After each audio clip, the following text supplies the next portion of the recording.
Hello everyone, and welcome to another beer review. Now, today, we're still in Portugal, we're still doing some local beers, but today we're doing one.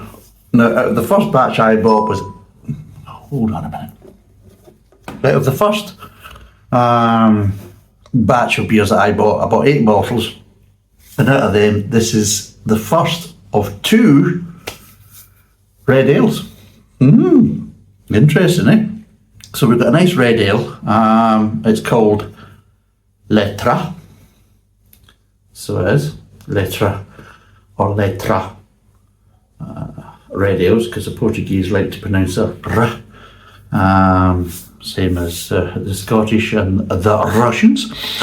And yeah, it's this has got a little bit of English as well. I like this where they either have it in, oh no, I just noticed something, but I'll cover that in a minute. Jesus. I like it because they have a little bit of description in Portuguese, but they also have it in English as well, looking at maybe they might obviously supply it to other countries as well.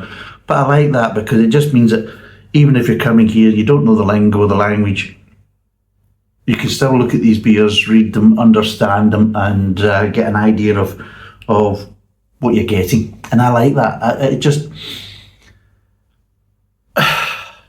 it's refreshing, and it just makes life so much easier because they save you having to translate everything. And yeah, fair play to them for doing that. And a lot of the beer companies over here are doing that. And again, you gotta give them a pat on the back for that. It just makes it a lot easier for people to kind of look at them, understand what they're buying, and give them a better understanding and appreciation for it. So this is a bit more body to it. This is a 330ml bottle. It's 6%, so it's not mucking about, and it's 30 IBU. So you expect a bit of bitterness there. You expect a good kind of bitter edge to it. And what it says is got a little bit. So we'll put it in here. So Letra D has a reddish colour and an intense flavour of caramel and attractive fruity aromas, resulted by the use of American Cascade hops. So there you go, that's basically what it's saying. And yeah, Letra D. So yeah, fair play to it. And red ale. It's the first red ale I've had in Portugal, and I'm actually looking forward to it. I'm actually quite excited by it because I was quite surprised, pleasant surprise. I thought, right, we're doing some beer reviews, and I go, oh, I might have to look for some different lagers because I did quite a few of the kind of mainstream ones the last time over here. And then I went there at the local Auchan, which is brilliant. The Auchan, which is the French supermarket chain. Well, go there because the wife loves it because it's in Russia, and she loves going to Auchan in Russia, and that's her favourite supermarket. So when she's seen it there, oh geez, she was doing a dance of happiness. So yes, and it really is.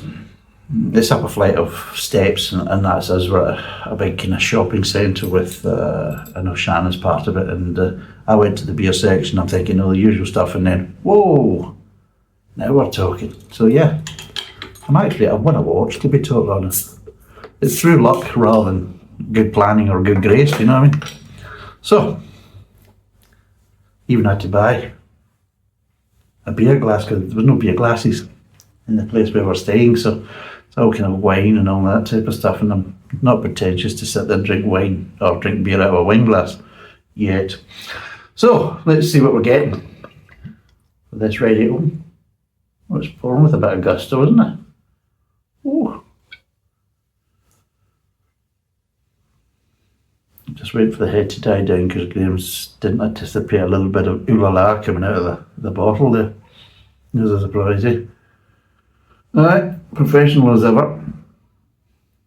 You're all sitting, I think, look at that twat, what a mess he's making. Right, so anyway, it's a red ale, but I would say it's more of a kind of darker copper colour, maybe getting on to kind of a brown colour with little kind of red hues. That type of stuff. Again, it's a nice kind of off-white, getting towards a tan head. And again, there's a little bit of opaque. Every beer we've done so far hasn't been crystal clear. There's a little bit of opaqueness to it, which is great, right? Oh, gee whiz. They're not, I can get a little bit of hops, but again, getting more slightly flowness to the hops just right now, even though it's American Cascade. But what I am getting is, I'm getting malt. I'm getting nice maltiness. This is great. Come on holiday and I can actually drink malty beer. It's brilliant. I think it means it's like a home from home. It really is. It's brilliant. So let's see what it tastes like. Oh, fuck me, that's nice. Oh, that's a surprise. I mean, seriously. Well, you could spend winter here. Not a problem. That is really nice. Quite surprised, actually. So, and again, like I've said in other videos, they're all 330ml bottles, which is the kind of standard for these type of beers. You only seem to get the kind of more normal lagers in bigger volume, although there is some German beers and some other kind of stuff in bigger ones. What I have noticed is there's a heck of a lot of Belgian stuff as well. A lot of doubles and triples and quadruples and things like that. And you've also got Belgian strong ales and everything else. So I bought 8 bottles and I'm telling you, I'm going to have to go back and get more. It's I really have one to watch. And yeah, this is great. Whereas you go on holiday, you think, okay, fine, you can enjoy the food and environment and the weather and everything else, but I'm going to suffer the shitty beer and, well, there's a small price to pay. Not anymore, really. No, and of course they've got some nice actual Belgian makes of beers, but you've also got basically some other makes of Belgian beer that I've never seen before. And we've also got some Portuguese versions of the kind of Belgian beers as well. And I think it really is actually quite good. It's actually kind of coming to that. What I like is there is some IPAs there. Yes, there is. But surprisingly enough, when I took a photograph of them, I didn't really look particularly close. I had a quick glance and things like that, but I didn't really kind of really delve really deep into it. But when I was actually buying the beer, I noticed that there is some IPAs there. Of course, there isn't some American IPAs and things like that. But surprisingly enough, there's a lot of other non-IPA beers, and I was quite surprised in how easy and what a selection there was, like this red ales and things like this, and porters and stouts and oatmeal stouts. We've got an oatmeal stout coming up soon as well. I mean, you're thinking, this is fabulous, seriously. Now it's the case I don't have to suffer the best beer. I can enjoy some nice beer and everything else as part of the holiday. It really is. Come to Portugal, seriously. I mean, I haven't seen selections like this in Spain. I haven't seen selections like this so much in France with some of their supermarkets and things like this. So this seems to be giving a bit more than you would get in other European countries at the moment. Things, of course, might change in the future and everything else, but as of 2024, you're actually getting better options right now in supermarkets in Portugal, like this. Right, let's quickly break down the flavours of this. Oh, it's nice.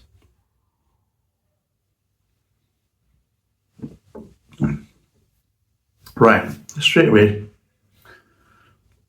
lovely maltiness, really is. A nice maltiness. It really is.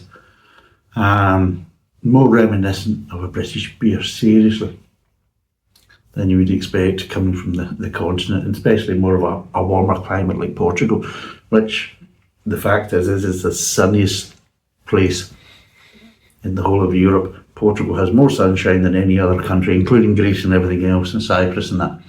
You get more sunshine per hour than or per day over the year than you get anywhere else. But yes, you get a lovely maltiness there, really nice, and you're just getting some nice caramel tones. A little bit of toffee in that, but you're getting more kind of caramel tones, and it just really is a nice kind of warming feel to it because it's that little bit higher alcohol, it's a 6%, so you just get that little kind of warmth as well off it, which is quite nice. Nice bit of sweetness, but again, not too much.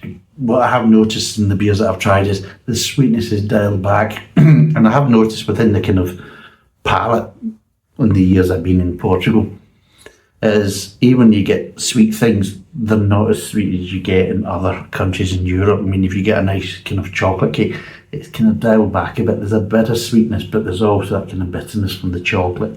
And it's like kind of desserts and sweets for adults, really. So it's not overly sweet, you know, and things like that. And I find the beer the same. It's not overly sweet. It's just dialed back enough so it doesn't become sickening. So with this one there's a nice body to it, nice bit of caramel there, nice bit of sweetness, but again, not too sweet, nice bit of grain, all at the front of the mouth. We want it in the mid-tongue. And again, that kind of maltiness kind of expands. And what you're getting is, you're getting a little bit more, so you're starting to kind of think, the main malty flavour is kind of caramel, but you now start to get little toffee tones in the mid-tongue. Sweetness is still to the same level, nice bit of grain. But round about the kind of middle of the mid-tongue, you're just starting to get this little bit of hoppiness coming through. And it's coming through initially as a little kind of floralness, light floral kind of tones coming through. But the way the kind of malt and the sweetness is set up, that you are getting bitterness at the back end of the mid-tongue as it moves on to the kind of back of the mouth and the aftertaste. But the way it's done with the malt, it cancels out a little bit of it. So you start getting a bit of bitterness there. But even though it's 30 IBUs, you're thinking, oh, it's going to be quite bitter. It's not. Out of the ones I've done previously that have been 25 and 22, they're a more taste of bitterness at the back end than this, because there's a bit more body to it, a bit more richness to the malt and everything else. And it just kind of, even though it's an IBU of 30,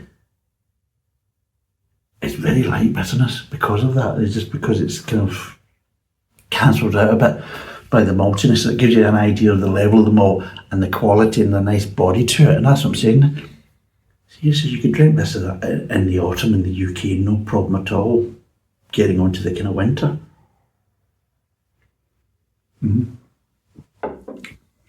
Nice body, nice level of richness, not overly sweet, really good malt, and a little bit of bitterness there, which just makes the finish really interesting,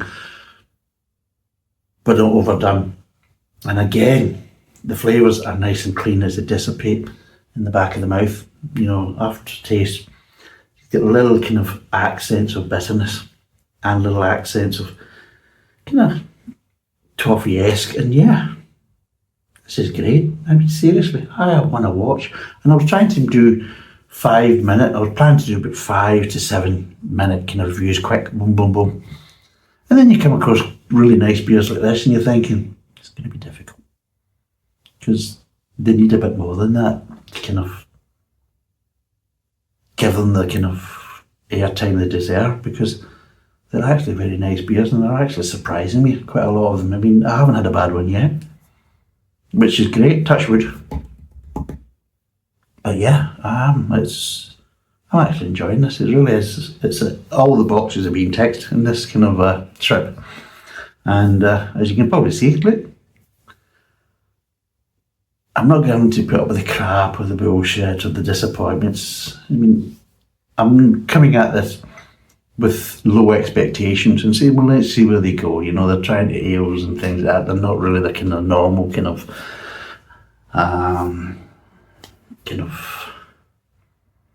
products and everything else that's associated with these kind of warmer climates and things like that in Europe. So let's see how they go on. I mean, they're probably just finding their feet and everything else. They're certainly not finding their feet.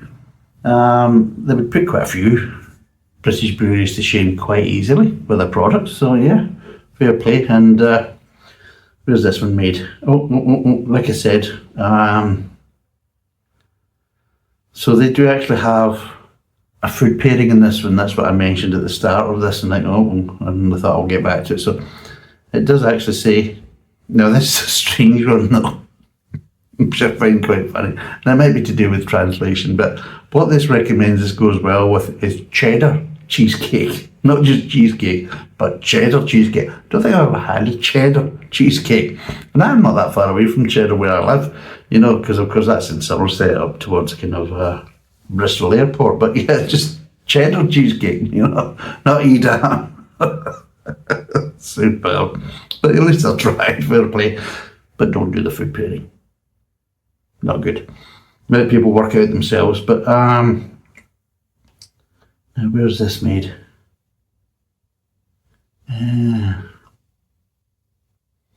Trying to find out where it's made.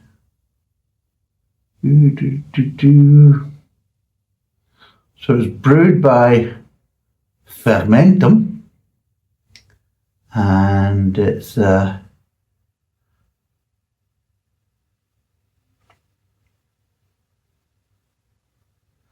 it's a place near Villa Verde,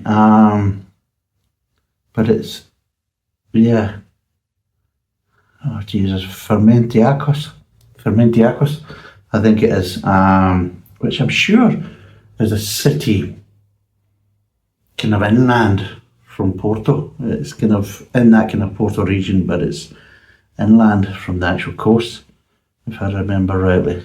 But yeah. So what would I give this? This is dragging on, this review, and it's not supposed to. So what would I give this out of 10? There's a question. I actually really do like this. This is really nice. And I think this is €2.79 again. But yeah, this is nice. Yeah, the hops are just right in this. And it just pairs well with the malt. I actually really do like this. Out of the ones I've had, this is easily one of the best so far. I might not beat this one. And with price and everything else, I'm going to give this a 7.5. It really is actually very nice. I'm very surprised at this. But yeah, a good 7.5 out of 10. It's 6%, 330ml bottle. It's got an IBU of 30. Yeah, if you're kicking about Portugal and you see Letra D, get it. If you like ale, if you like malty beers, this is a winner every time, seriously. So, thanks for watching. Cheers, and bye for now.